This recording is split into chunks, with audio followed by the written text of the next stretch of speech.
Bonjour à tous, c'est Boroniste et aujourd'hui on se retrouve pour une annexe sur notre série de tutoriels sur RPG Maker VX Ace.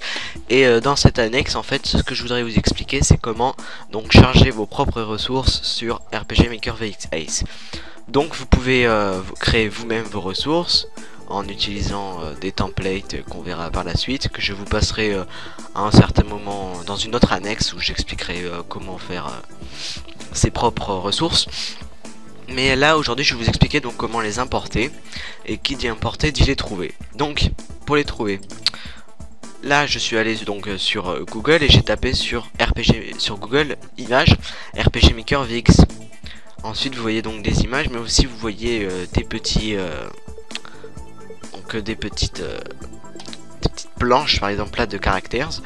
Mais si vous en voulez plus, le meilleur moyen en fait de trouver des ressources, c'est de s'inscrire sur une communauté ou d'aller en chercher. Vous taperez RPG Maker VX sur internet, vous en trouverez facilement. Donc petit souci de connexion, donc vous allez ici, soit sur Google, soit vous pouvez aller aussi sur DeviantArt, qui est un site donc de partage d'images, et vous tapez RPG Maker VX. Donc j'ai vraiment un problème de connexion, c'est pas grave, on va faire on va expliquer en attendant. Voilà, donc on fait, alors une des techniques c'est de faire enregistrer l'image, d'aller dans document, enfin moi où j'ai placé en fait, donc dans le document du jeu, graphique, pour tout ce qui est graphique. Ensuite on verra le sonore, etc. Et donc ça c'est ce qu'on appelle une planche de personnage, donc de characters. Donc vous cherchez characters, vous ouvrez, vous l'appelez comme vous voulez, on va les laisser dans le nom, et vous faites enregistrer. Donc ensuite vous pouvez vous rendre ici. Donc pour l'audio il vous suffira donc de coller les musiques dans le dossier approprié, ça vous n'y touchez pas. Donc Movies, vous pourrez importer vos propres films. Et donc dans graphique vous voyez les animations. Donc les animations c'est ce qui nous permettra de faire des images, donc des animations dans les combats, etc. Les battle back c'est des images en fait de fond de combat. Les battlers c'est des images des ennemis dans les combats, donc les caractères des planches. Les tilsets c'est ce qu'on en a déjà parlé, c'est le décor. Système, on y trouvera donc des windows et des icon sets. Tous ces termes on les reverra par la suite. Ensuite les images, donc les panoramas, ou autrement dit les parallaxes, et les faces, donc les têtes des personnages. Et ensuite de quoi faire un petit écran titre, pardon, je cherchais le mot. Donc ensuite il y a une autre méthode, et elle peut être pratique aussi. Donc si vous voulez en fait importer des ressources mais qu'il y a un fond derrière, ce que vous faites c'est que vous cliquez sur gestionnaire des ressources ou F10, vous vous rendez sur ce que vous voulez. Donc nous on voulait un caractère, vous faites importer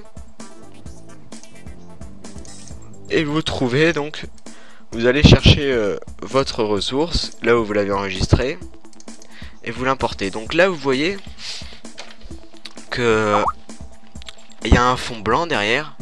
D'ailleurs j'ai vérifié s'il y est à la base, ça serait parfait. Non, il n'y est pas à la base. Mais vous voyez qu'il y a un fond blanc, mais des fois ça peut être par exemple un fond vert. Et il vous faudra donc enlever son vert. Donc la technique c'est de faire clic gauche et clic droit sur le vert. Et normalement ça enlèvera donc le fond. Donc si vous voulez les placer, on verra ça par la suite. C'était juste une annexe donc pour vous expliquer comment importer vos propres ressources. Et si vous voulez, alors donc la DeviantArt qui nous propose d'autres ressources plus ou moins belles. Si vous voulez des musiques, cette fois je vais vous donner une petite adresse. Une adresse que j'aime beaucoup en fait, c'est quelqu'un d'indépendant, un amateur, qui a décidé d'ouvrir un site où il regroupe en fait des OST de jeux vidéo. Donc pratique si vous n'avez pas de compositeur, hein. Si ça charge un jour, ça apparaîtra. Donc ce site je vous passerai son lien en fait dans la description. Et il vous suffira donc de choisir ce que vous voulez, le titre, vous tapez dans la barre de recherche le titre de la musique que vous voulez et vous pourrez tomber sur les OST que vous voulez. Donc là vous voyez Final Fantasy, etc. etc. Donc par exemple vous voyez que j'ai téléchargé les OST donc de The Witcher, que ensuite elles sont en format MP3, donc vous pouvez les écouter autant que vous voulez, et après à vous de les placer correctement dans votre jeu pour qu'elles soient cohérentes et agréables à l'écoute. Donc vous voyez qu'il n'y a aucun bug de son. Donc sur ce, on va se quitter, on se retrouve pour un prochain épisode et une prochaine annexe donc sur RPG Maker VX Ace. A plus.